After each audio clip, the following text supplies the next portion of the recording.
د میدان وردګو ټولګټو چارو ریاست مسؤلین وایي چې په دغه ولایت کې د واورې له ورښت سره سم د لارو پاکولو چارې پیل کړي. دوی وایي چې په یاد ولایت کې د واورې ورښت له چهارشنبې ورځې راهیسې پیل شوی او دوی د لارو پرانیستلو ډاډ ورکوي.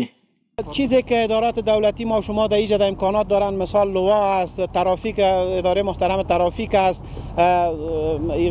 پلیس است، همچنان شاروالی محترم میدان شهر است. امکاناتی که دارند در این پروسه تمام ادارات محترم که ما تلاش میکنند و خودشان هم تلاش میکنند که یک مسیر باز کنند به شهروندای محترم خدمات ارائه بکنند. دیگه ان شاء الله ما در خدمت هستیم. تمام پرسنل ما، رئیس صاحب فوایدام، شب و روز ما هستیم تا که مشکل بخیر برطرف شود. موټر چلونکي او د یاد ولایت اوسیدونکي د لارو د پاکوالي او په دغه برخه کې د مسؤلینو د چټک ګام اخیستلو په پار خوښي څرګندوي.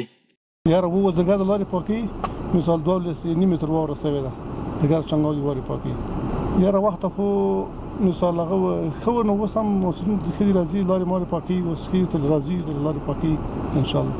نو پیدامینه موږ هم دا غواړو چې موږ د کلیو لارې بندې دي. اوس هم زه پیاده راغلم تقریبا څنګهانه پورې واوره وه.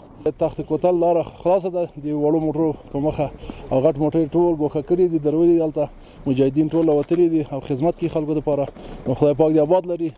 په دې ولایت کې له تېرې ورځې راهیسې واورې ورښت پیل کړی چې پکې غځېدلې ټولې لارې تړل شوې وې.